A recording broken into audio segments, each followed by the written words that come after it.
बिस्मिल्लाहिर्रहमानिर्रहीम, अस्सलाम वालेकुम and a very happy good morning everybody. मैं हूं आपकी होस्ट हिना नियाजी और मेरे साथ हैं अजीम राना। और हम उम्मीद करते हैं कि आप जहां कहीं होंगे खैर खैरियत से होंगे और आपके दिन का भी आगाज हमारी तरह इसी ही जोश और चुस्ती और तंदुरुस्ती के साथ हुआ होगा।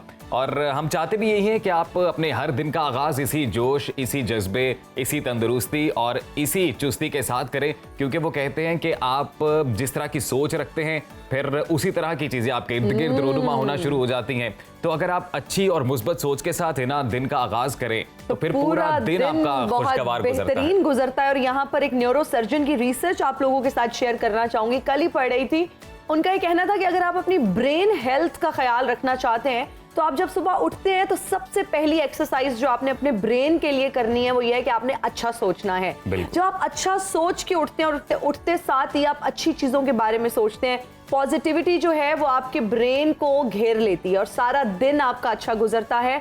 पॉजिटिव इंपैक्ट क्रिएट होता है, पॉजिटिव एनर्जीज होती हैं जो कि आप जनरेट करते हैं पूरा दिन। तो कोशिश ये करें कि जब आप सुबह उठें अच्छा सोचें और पॉजिटिव सोचें। और हम भी पॉजिटिव सोच के साथ एक बड़ी पॉजिटिव बात आप तक पहुंचाएंगे। बड़ा ही खूबसूरत शेर है मुनीर नियाजी का। तो आज जो अच्छी बात हम अमूमन अपने प्रोग्राम के आगाज में करते हैं उसमें मुनीर नियाजी साहब का ये शेर है। इरशाद। ख्वाब होते हैं देखने के लिए, ख्वाब होते हैं देखने के लिए। वाह वाह। अगला मिसरा आपके लिए है जी। ख्वाब होते हैं देखने के लिए, उनमें जाकर मगर रहा ना करो। उनमें जाकर मगर रहा ना करो। मेरे लिए क्यों? हाँ, ये बहुत अच्छा सवाल है। ये आपके लिए इसलिए है क्योंकि मुझे ये लग रहा है कि आप कल से बारबी वाले ख्वाब में हैं और आप वैसे ही जो है ड्रेसअप होकर आज नहीं। अच्छा मुझे ये बताएं, ये मेरा सूट कैसा लग रहा है? ये बड़ा अच्छा सूट है और इस सूट के बारे में किसी बड़ी शख्सियत ने कहा है कि ये वो सूट है कि तेनू सूट करता।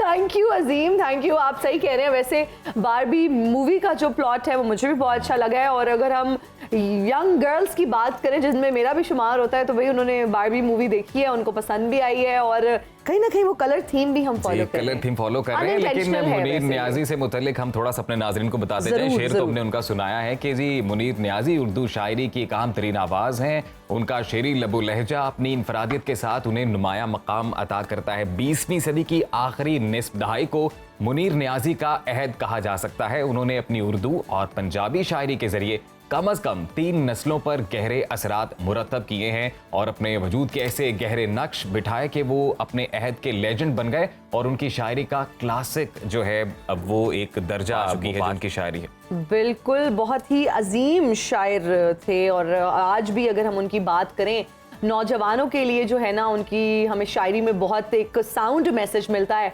और एक और भी जो था वो मैं ये बात कर रहा था कि मुनीर नियाजी साहब की एक गजल है, एक नज़म है गालिबन, तो उसके चंद अशार वो ये कि मुझे वो ऐसा लगता है कि जैसे मेरे लिए लिखी हुई है और मैं चूंकि याद करने में थोड़ा बुरा हूं तो मैं देख लेता हूं थोड़ा सा। वो कहते हैं जी कि हमेशा देर कर देता हूं मैं हर काम करने से पहले। वाह। हमेशा देर कर देता हूं मैं हर काम करने से पहले, जरूरी बात कहनी हो कोई वादा निभाना हो, उसे आवाज देनी हो उसे पास बुलाना हो। अरे वाह। हमेशा देर कर देता हूं मैं। तो मुझे भी ऐसा लगता है कि मैं भी हमेशा देर कर देता हूं। मैं बिल्कुल, आप सही कह रहे हैं। वैसे देर नहीं करनी चाहिए। और फिर ये भी बड़े लोग कहते हैं कि देर आए दुरुस्त आए, बेटर लेट देन नेवर। लेकिन मैं बिल्कुल देर नहीं करूंगी और प्रोग्राम में आगे बढ़ूंगी और अपने व्यूअर्स को बताएंगे कि अब हमारे प्रोग्राम की हाईलाइट्स क्या हैं। तो सबसे पहले हम क्या डिस्कस करेंगे? सबसे पहले हम बताएंगे जी कि टेलीफोन के मौजूद अलेक्जेंडर ग्राहम बेल के यौम इंतकाल पर हमने एक खुसूसी रिपोर्ट तैयार की है, तो उस हवाले से अपने नाज़रीन को बताएंगे। बिल्कुल। इसके अलावा बात करेंगे अर्थ ओवरशूट डे, धरती माँ पर बोझ कैसे बढ़ रहा है और इस पर जो है आपको यादों की जंबील से मालूमाती पैकेज भी दिखाएंगे जिसमें आपको बहुत कुछ सीखने का मौका मिलेगा। बड़ा इंफॉर्मेटिव पैकेज होने वाला है जी। इसके अलावा इलेक्शन का साल है तो महंगाई से अवाम का बुरा हाल है। इक़्तिदार की राहदारियों में क्या सरगोशियां हो रही हैं, एक मुफस्सिल तज्ज़िया पेश करेंगे। आलमी मयार की तालीम और होम ब्रिज और अखुवत के इश्तराक से तलबा ऑनलाइन A लेवल की तालीम मुफ्त कैसे हासिल कर सकते हैं ये भी बताएंगे। बिल्कुल, इस पर भी एक खुसूसी सेगमेंट होगा। और अब हम चलते हैं जी प्रोग्राम में आगे, बात करते हैं टुडे इन हिस्ट्री। अगर आज हम बात करें तो आज हिस्ट्री में एक बहुत अहम दिन है। आज टेलीफोन के मौजूद अलेक्जेंडर ग्राहम बेल की बरसी है जो कि 2 अगस्त 1922 को जब उनका इंतकाल हुआ तो तदफीन के वक्त उनके सोग में अमेरिका के जितने भी टेलीफोन्स हैं उनको बंद कर दिया गया था। वैसे अच्छी इन्वेंशन थी अलेक्जेंडर ग्राहम बेल ने, तो जो हिम्मत दिखाई है वो मेरे ख्याल से काफी सूदमंद साबित हुई है। और देखें दुनिया सही मानों में जो ग्लोबल विलेज बनी है ना, बिल्कुल वो बनी है टेलीफोन की वजह से। बिकॉज आप दूर दराज जहाँ कहीं बैठे हैं, आपके रिश्तेदार जहाँ कहीं मौजूद हैं, आप एक रिसीवर उठाएं और बात करें। और मैं ये सोच रही हूँ कि उस दौर की इजाद जो है वो आज के लोगों के लिए कितनी हेल्पफुल है, कितनी हैंडी है, इसमें कितनी इनोवेशंस हुई हैं, टेक्नोलॉजी में कितनी इंप्रूवमेंट हुई है। फासले जो है वो लिटरली खत्म हो चुके हैं। आप अब किसी भी दुनिया के कोने में बात कर सकते हैं, किससे भी बात कर सकते हैं। और आप यकीन माने कि अगर एक दिन भी आपका फोन आपसे ले लिया जाए तो आपकी जिंदगी अधूरी है। और आपको है ना वो टाइम याद है, वो जो पीटीसीएल वाला जब एक फोन हुआ करता था, ओल्ड स्टाइल में जो फोन आया करते थे, वो घुमाने वाले राउंड जिसमें वो होता था डायल। बिल्कुल, वो भी डायल वाले भी मुझे याद है। और मुझे वो भी याद है कि एक फोन हुआ करता था घर में, उसके ऊपर एक CLI होती थी, पीटीसीएल, उसके ऊपर नंबर आता था। अब फोन पे तो हमें पता चल जाता है किसकी। और फिर वो भी दौर था, मेरे अम्मी अब्बू का दौर हुआ करता था आई गेस, वो जिसमें आपके पास CLI नहीं होती थी, आप बस अनोनिमस कॉल उठाते थे, ना हेलो करते थे और आगे बिल्कुल है ना। आप ज्यादा इस हवाले से बता रही हैं तो ये ना हो लोग आपकी उम्र का अंदाजा लगाना शुरू कर दें कि कैसे कैसे फोन थे। अम्मी अब्बू के दौर के थे वो। भाई हम तो अलेक्जेंडर ग्राहम बेल साहब को बहुत शुक्रिया कहना चाहेंगे कि आज हमारी जिंदगियों में जो आसानी है वो उन्हीं की बायस है। मतलब आज हम अगर फोन पर बात करते हैं, फोन का इस्तेमाल करते हैं, और अगर फासलों की बात की जाए तो खत्म हो चुके हैं। Thank you so much, thank you so much Alexander Graham Bell साहब। और ये भी एक ट्रिब्यूट था जो पैकेज हमारी टीम ने बड़ी मेहनत से एक तैयार किया, बड़ा ही खूबसूरत और बड़ी मुफस्सिल रिपोर्ट हमने तैयार की है, एक ट्रिब्यूट दिया है। और यकीनन हर वो शख्स दाद का मुस्तहिक है जी कि जिस किसी ने भी कोई चीज़ इन्वेंट की है और जिसने भी इंसान की ज़िंदगी को आसान बनाया है, तो हम कोशिश करेंगे कि हर आने वाले एपिसोड में ऐसी ही किसी एक अजीम शख्सियत को ट्रिब्यूट पेश करते रहें। तो है ना, अलेक्जेंडर से मुतालिक तो हमने रिपोर्ट देखी है। आज एक और अहम दिन है कि दुनिया भर में अर्थ ओवरशूट डे मनाया जा रहा है। अब आप मुझसे पूछें ये क्या होता है? हाँ, ये क्या होता है, इसका मकसद क्या होता है? इसका मकसद क्या होता है, मुझे ये बताया जाए। इसका मकसद है जी कि ज़मीनी वसाइल को ज़रूरत के मुताबिक इस्तेमाल करने की तरगीब दी जा रही है। प्लैनेट अर्थ की फिक्र करें, हम सब यहाँ रहते हैं और हमारे आने वाली जो नस्लें हैं उन्होंने भी यहीं रहना है। तो हम लोगों को आज जो है वो उसका ख्याल करना पड़ेगा। जो बीज आज हम बोएंगे वो आने वाली नस्लें काटेंगी। और यकीन माने कि आने वाली नस्लों ने कोई गुनाह नहीं किया। तो आप जो वसाइल हैं, जो वो खाम मादनियात हैं या वो इन्वायरमेंट से रिलेटेड चीज़ें हैं, तो उनको आप प्लीज़ ख्याल रखें। और अपने इर्द गिर्द को, माहौल को अगर आप साफ रखना शुरू कर देंगे तो ये इवेंचुअली एक चेन रिएक्शन में कन्वर्ट होगा और फिर इस तरह से हम इसको प्लैनेट को मजीद सेफ बना सकते हैं। सेफ बना सकते हैं। बहुत ही अच्छा आपने ये मैसेज दिया और बहुत अच्छे तरीके से इसको रैप अप किया इस टॉपिक को। अब आगे बढ़ते हैं और बात करते हैं न्यूज़ राउंड अप की। मुल्की और आलमी सतह पर हालात क्या मंजरनामा पेश कर रहे हैं, रिकॉर्ड साज महंगाई में आवाम की जिंदगी का पहिया कैसे चल रहा है, और अगर सियासत की राहदारियों की बात की जाए तो उसमें क्या होने जा रहा है। मईशत के बारे में भी आपको बताएंगे कि क्या अदादोशुमार हमें बता रहे हैं। इसके अलावा अगर खेल के मैदान की बात की जाए तो कौमी परचम किस परवाज जो है वो किस सतह पर है, इस पर भी हम बात करेंगे। और बैनुल अक़वामी सूरत हाल क्या, इंटरनेशनली क्या हो रहा है, नहीं कर रहे हैं, किस तरह चल रहे हैं, किस तरह नहीं चल रहे, ये तो आपको भी पता है कि कितनी महंगाई है। जिंदगी पाकिस्तान में जिंदगी गुजारना अभी मुश्किल नहीं, नामुमकिन बात है। अगर आपसे जो है ना वो नहीं हो सकता तो आप चले जाओ, आवाम को छोड़ दो, हमारी जान को छोड़ दो। महंगाई की दुहाई किसी काम ना आई। हुकूमत ने रुखसती से पहले अवाम पर पेट्रोल बम दे मारा। पेट्रोल 20 रुपए महंगा, महंगाई का तूफान मजीद तेज होने का खदशा। इलेक्शन से मुतल्लिक बड़ा फैसला, वजीर आजम का नई मरदमशुमारी के तहत आइंदा इलेक्शन में जाने का इंदिया। इत्तेहादी जमातें वजीर आजम के बयान पर हैरान व परेशान। पीटीआई में सफाई, तहरीक इंसाफ ने उस्मान बुज़दार समेत 22 साबिक अरकान असम्बली को पार्टी से निकाल दिया। बुनियादी रुकनियत भी खत्म। कभी समंदर की गहराई, कभी खला। ओशन गेट का इंसानों को ज़ोहरा सैयारे पर भेजने का नया खतरनाक प्लान। गर्म तरीन सैयारे पर 1000 इंसानों को बसाने का मंसूबा तैयार। क्रिकेट का नया चैलेंज, पाक अफगान वनडे सीरीज के शेड्यूल का ऐलान। 3 मैचेस की सीरीज 22 अगस्त से श्रीलंका में शुरू होगी। तो ये थी जी आज की टॉप स्टोरीज। इस हवाले से तफसीली गुफ्तगू करेंगे, लेकिन सबसे पहले हमेशा की तरह सियासी मंजरनामे में क्या हो रहा है वो आप तक पहुंचाते हैं। हुकूमत की रुखसती के दिन करीब हैं और गुज़िश्ता रोज़ वफाकी वज़ीर इत्तलात की जानिब से भी क्लियर कट मैसेज दे दिया गया कि असम्बलियाँ वक्त से पहले ही डिज़ोल्व होने वाली हैं।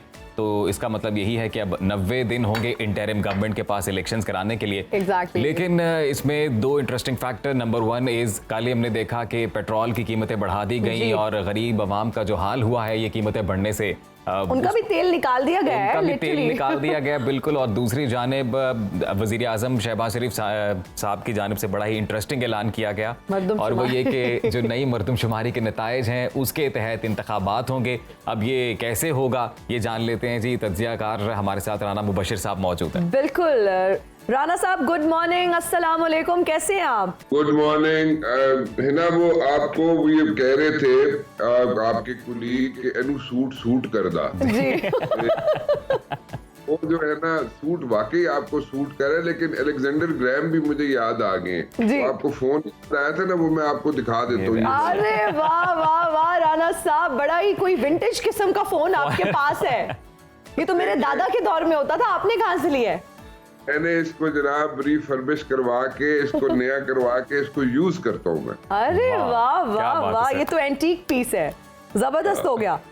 अच्छा राना साहब, हुकूमत की बात कर लेते हैं। जाते जाते पेट्रोलियम मसनूआत की कीमतों में इतना बड़ा इजाफा, मतलब जाते जाते गरीब आवाम का भी तेल निकाल दिया, क्या कहेंगे? देखिए, इस चीज को आप कनेक्ट करें फजलुर रहमान साहब के साथ। फजलुर रहमान साहब जब भी नाराज होते हैं पेट्रोल की और डीजल की कीमत बढ़ जाती है और आप इस पे गौर नहीं, सीरियसली आप गौर करें कि जितनी मर्तबा पिछले 15-16 माह में कीमतें बढ़ी हैं उस वक्त कोई ना कोई रिजर्वेशन, कोई ना कोई नाराजगी आप अखबारों में पढ़ ले, टीवी पे देख ले, नजर आती है कि जनाब वो आगे से नाराज होते हैं, फजलुर रहमान साहब, कीमत बढ़ जाती है। अब ये मुझे नहीं पता, लेकिन एक सीरियसली बात करूं, सीरियस बात ये है कि देखिए, मुझे नहीं लगता कि ये लोग जो है ना कोई फौरी तौर पे इंतखाबात कराना चाहते हैं। एक तो मर्दमशुमारी का आपने खुद जिक्र कर दिया, दूसरा आप ये भी देखें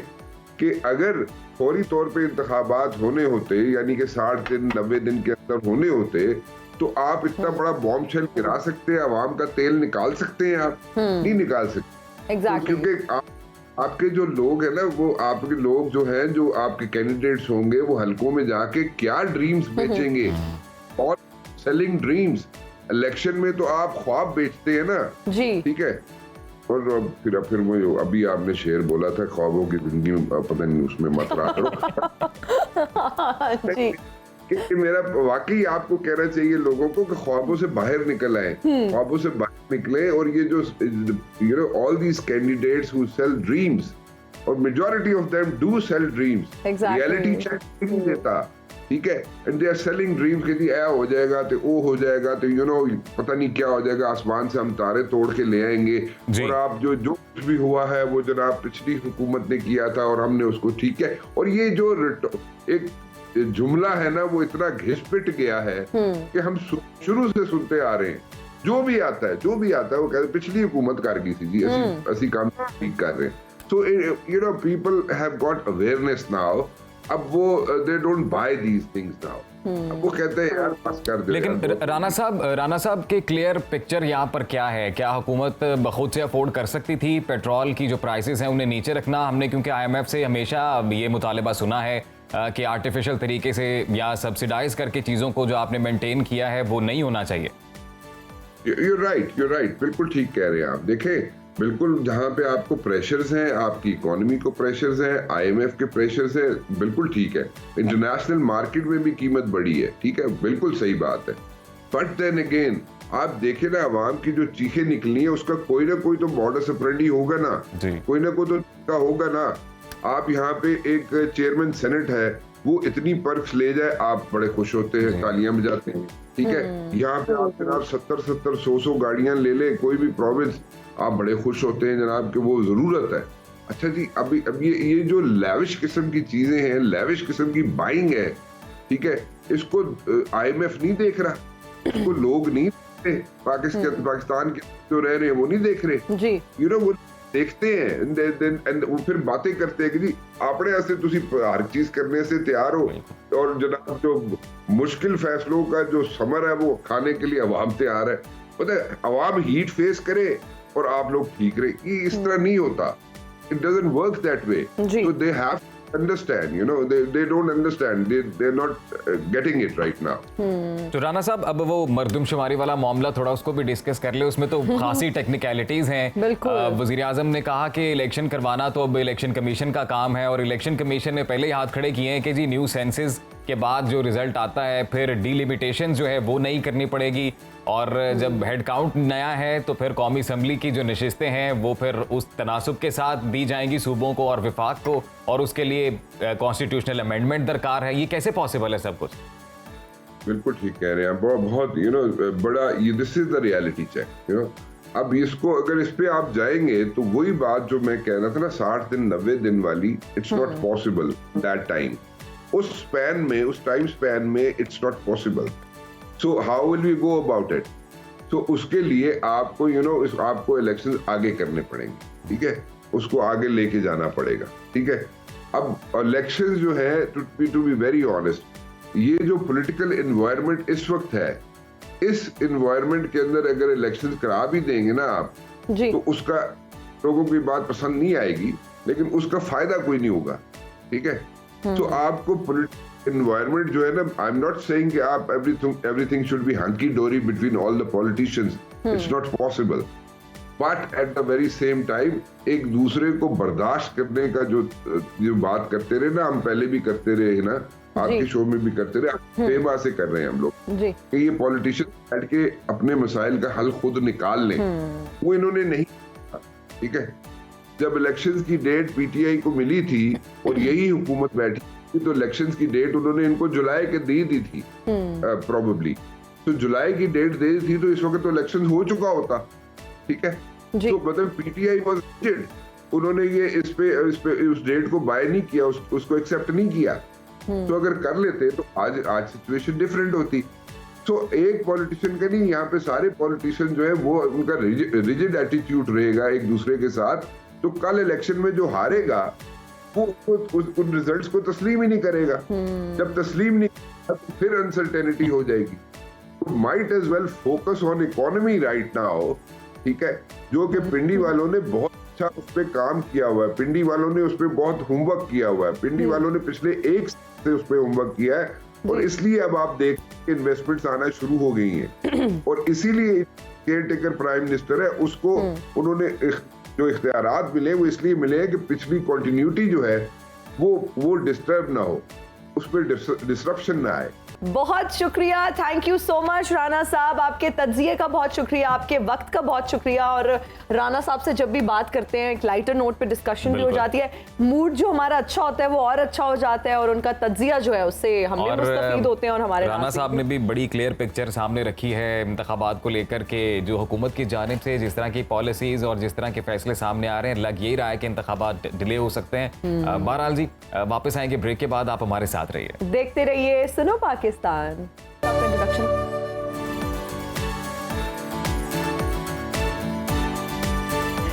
welcome back after the break. Programme आगे बढ़ाते हैं और आपको बताते हैं कि जी तालीम हर इंसान का बुनियादी हक है और बेशुमार बासलाहियत नौजवान माली मुश्किलात वसाइल ना होने की वजह से इस बड़े ही बुनियादी हक से महरूम रह जाते हैं। इनकी इस महरूमी को दूर करने के लिए होम ब्रिज और क़ुव्वत के इश्तराक से कोलैबोरेशन से एक मुआहिदा तय पाया है, जिससे जो मुस्तहिक तलबा हैं उनको तालीम के जेवर से आरास्ता करने के लिए हर मुमकिन ताउन को यकीनी बनाया जाएगा।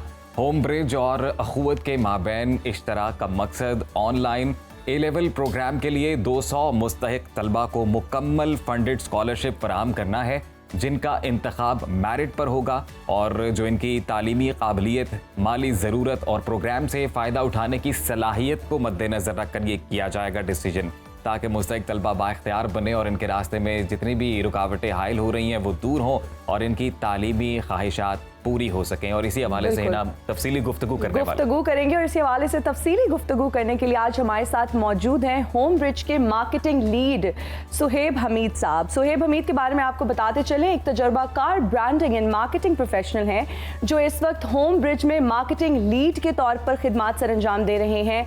Advertising, fashion, retail, hospitality and education में भी अगर इनकी खिदमात की बात की जाए तो वो नाकाबिले फरामोश हैं। Thank you so much for joining us in Suno Pakistan. कैसे हैं आप? मैं ठीक ठाक, अल्हम्दुलिल्लाह। सबसे पहले तो ये होम ब्रिज और अखुवत के माबैन ये जो कोलैबोरेशन है इसके बारे में बताइए। मैं सबसे पहले होम ब्रिज के बारे में बताना चाहूँगा कि होम ब्रिज असल में है क्या जी। तो होम ब्रिज पाकिस्तान का पहला कैम्ब्रिज सर्टिफाइड लाइव ऑनलाइन ए लेवल प्रोग्राम है जो कि अपॉर्चुनिटी देता है बच्चों को किसी भी जगह से वो ऑनलाइन ए लेवल कर सकते हैं।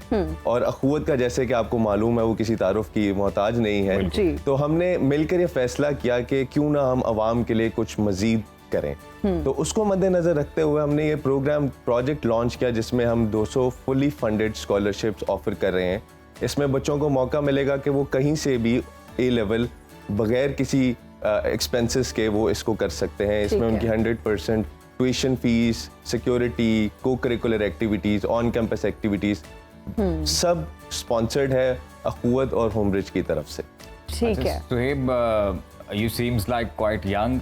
हम लोग इस होम ब्रिज से मुतल्लिक जो जितनी भी टेक्निकलिटीज हैं वो जरूर डिस्कस करेंगे, लेकिन पहले ये जानना चाहूंगा कि इस यंग एज में ये ख्याल आपको कैसे आया कि इस तरह हेल्प की जाए? हमारी सोसाइटी में आप देखें तो हमारे ख्याल में जितने भी बच्चे जो भी बैकग्राउंड है उनका, चाहे वो ऐसी जगह से हैं जहाँ पे एजुकेशन अवेलेबल नहीं है या वो गरीब घरानों से हैं, सबको ये हक हासिल है कि वो आला तालीम, बेहतर से बेहतर तालीम हासिल कर सकें। और हम जब अपनी सोसाइटी में देखते हैं तो पाकिस्तान में बहुत टैलेंट है, बट उस टैलेंट को कैपिटलाइज एम्पलीफाई करने के लिए अपॉर्चुनिटीज उस तरह से अवेलेबल नहीं है। तो हमने इस चीज़ को देखते हुए ये अपॉर्चुनिटी लोगों को प्रोवाइड किया है कि वो घर से बैठे तालीम हासिल करें। वो बच्चे जो पैसे नहीं दे सकते, वो अफोर्ड नहीं कर सकते, या वो ऐसे देहाती इलाकों में हैं जहाँ पे इस तरह से एजुकेशन अवेलेबल नहीं है, तो उन तक ये चीज़ पहुँचे और उसको अवेल करके उनके दरवाजे खुले और वो इंटरनेशनली भी पाकिस्तान का नाम रोशन कर सके। अच्छा सुहेब, ये भी बताइएगा कि स्कॉलरशिप अवेल करने के लिए क्राइटेरिया क्या है? अच्छा, सो इसका बेसिकली 2 पॉइंट्स पे बेस्ड है एलिजिबिलिटी। इसकी एलिजिबिलिटी के लिए एक तो फैमिली इनकम है कि जो बच्चे अप्लाई करना चाहते हैं उनके वालिदैन की इनकम 2 लाख रुपए से कम होनी चाहिए।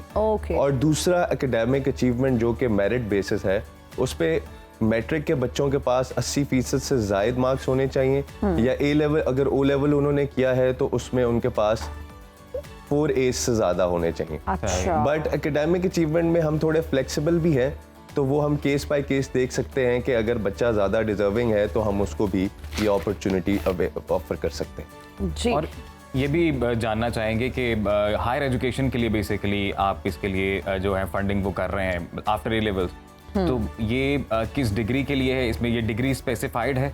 अच्छा, सो हम basically A level is internationally recognised.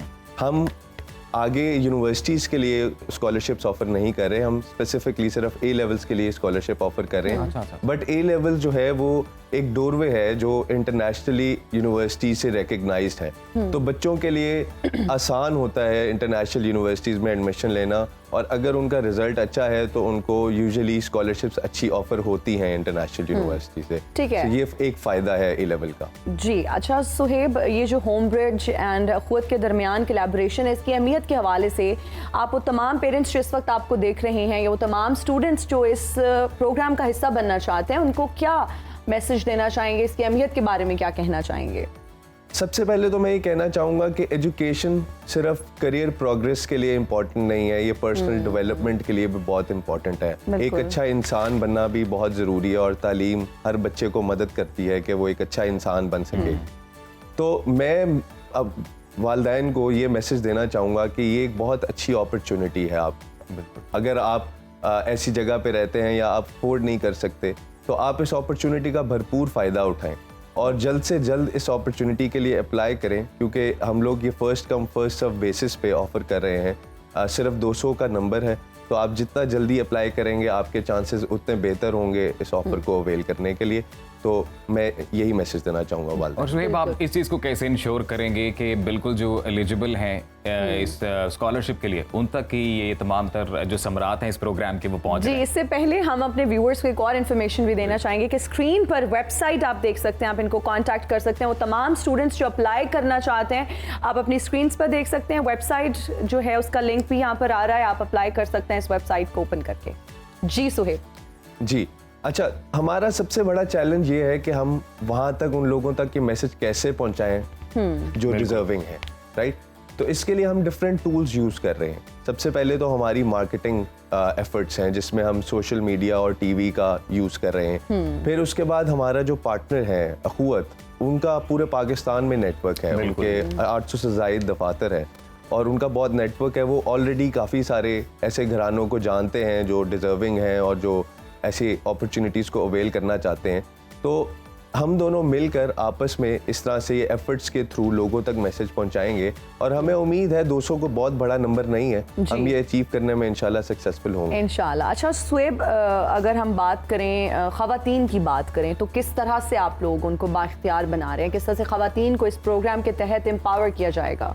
चूँकि ये एक ऑनलाइन ए लेवल प्रोग्राम है और इसके लिए कहीं पर जाना ज़रूरी नहीं है, तो वो ख़वातीन या वो बच्चियाँ जो अपने घर से नहीं निकल सकती अपनी घरेलू रिस्पॉन्सिबिलिटीज़ की वजह से, या फिर वो ऐसी उनकी मजबूरियाँ हैं कि वो घर से नहीं निकल सकती, तो वो घर बैठे तालीम हासिल कर सकती हैं। इस तालीम के थ्रू वो अपने ख्वाब पूरे कर सकती हैं और जो उन्होंने जो अपॉर्चुनिटीज़ हैं आगे वो अवेल कर सकती हैं और आई एम श्योर वो अपनी इससे तकदीर भी बदल सकती है। बिल्कुल जी, हमारी भी यही दुआ है। अच्छा सुहेब, जो स्टूडेंट्स हमें देख रहे हैं और बिलखसूस जिन स्टूडेंट्स के पेरेंट्स इस वक्त हमें देख रहे हैं, आप क्या मैसेज देना चाहेंगे उनको? मैं यही मैसेज देना चाहूँगा कि आप एजुकेशन बहुत इम्पोर्टेंट है। हमारे यहाँ एजुकेशन तो है, तालीम तो है, बट मयारी तालीम हासिल करना भी बहुत ज़रूरी है।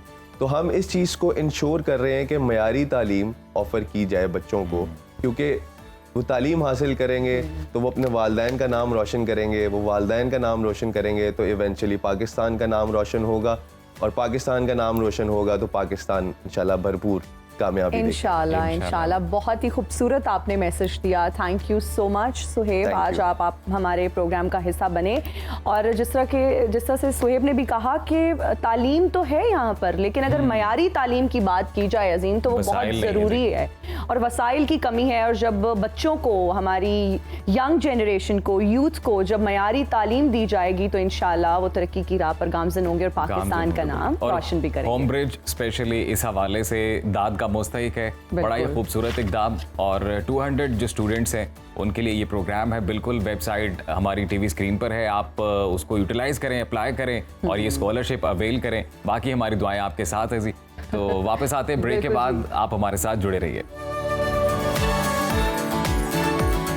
जी। तो ब्रेक से वापस हम आ चुके हैं और टेक्नोलॉजी की दुनिया से एक बड़ी ही दिलचस्प खबर आपके लिए लेकर आए हैं। ये दिलचस्प से ज्यादा ना मेरे लिए ये ट्रॉमेटिक खबर है। आप बताएंगे तो मैं आप बिलीव नहीं करती एक्सपेडिशंस पे? बिल्कुल भी नहीं, कोई एडवेंचर का शौक नहीं है? बिल्कुल नहीं है। जो था भी ना वो कुछ पास्ट इंसिडेंट्स के बाद अनफॉर्चुनेटली वो खत्म हो चुका है। अपने नाजरीन को एक ओवरऑल सिचुएशन ये बताते हैं कि जी ओशन गेट एक्सपेडिशन कंपनी का नाम तो यकीनन सब देखने वालों ने सुना होगा, पिछले दिनों सी खबरों में भी रही है। ये टाइटन एक सबमर्सिबल, जो एक सबमरीन इस कंपनी ने बनाई थी और वो अनफॉर्चुनेटली एक हादसे का शिकार हुई। 5 अफराद उसमें जान की बाजी हार गए थे। तो बहरहाल वही कंपनी है जी ओशन गेट और इनके ये को फाउंडर हैं।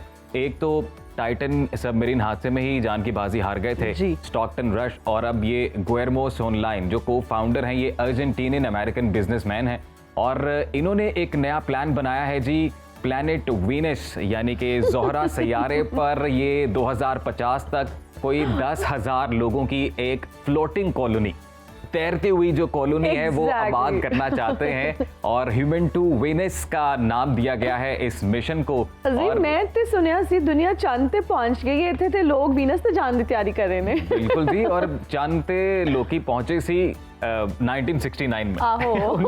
1969 में इंसान चांद पर पहुंचा था और अब 2050 में ये वीनस पर पहुंचाना चाहते हैं इंसानों को। लेकिन ये कैसे मुमकिन होगा? आपको पता है वीनस स्टार टेम्परेचर इतना ज्यादा है वहां पर, बिल्कुल कहा यह जा रहा है कि ये मुमकिन उस तरह से नहीं है क्योंकि टेम्परेचर बहुत ज्यादा है। फिर ये भी कहा जा रहा है कि ये जो एडवेंचर करने की ख्वाहिश है ये फिक्शन से बिल्कुल हटकर होगी, रियलिटी के बहुत करीब होगी और इसको पॉसिबल बनाया जाएगा और इसको पॉसिबल बनाने की भरपूर कोशिश की जाएगी। और ये भी कहा जाता है कि जो वीनस प्लैनेट है इस पर जो है वो कार्बन डाइऑक्साइड जो है वो बहुत ज्यादा कार्बन डाइऑक्साइड है और सल्फ्यूरिक एसिड जो है वो बड़ी तादाद में मौजूद है। कहते हैं यहाँ पर चीजें मेल्ट हो जाती हैं, इवन मेटल पिघलना, इतना टेम्परेचर है, 900 फ़ारेनहाइट टेम्परेचर है वहां पर। और ये सूरज से भी वैसे तो मरकरी सबसे करीब तरीन है सूरज से, उसके बाद वीनस है।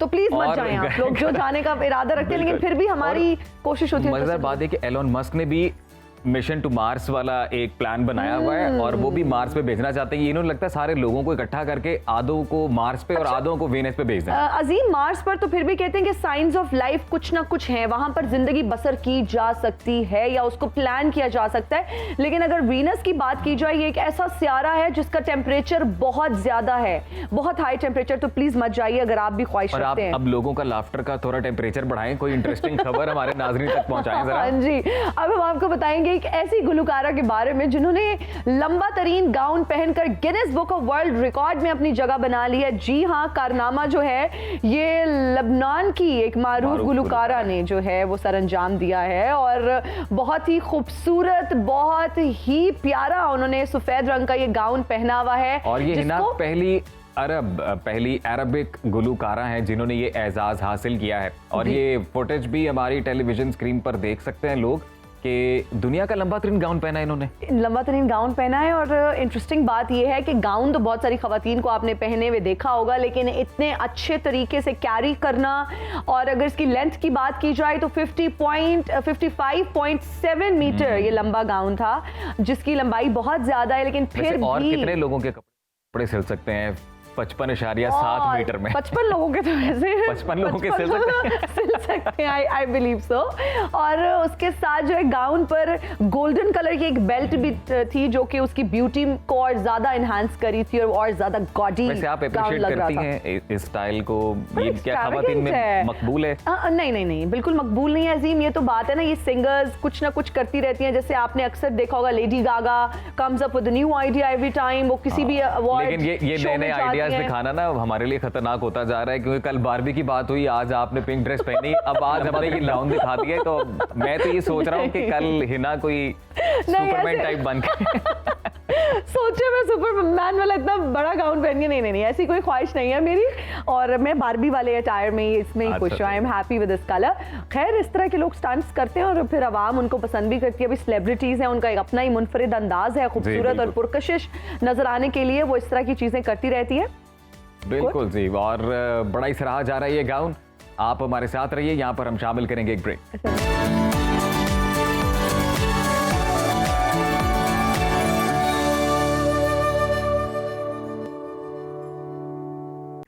आप कहीं भी हो, वक्त कोई भी हो, वाकिफ रहें दुनिया भर के अहम हालात, वाकयात और अहम खबरों से। अभी सुनो न्यूज़ का YouTube चैनल सब्सक्राइब करें और क्लिक करें बेल आइकन पर और हमेशा बाखबर रहें।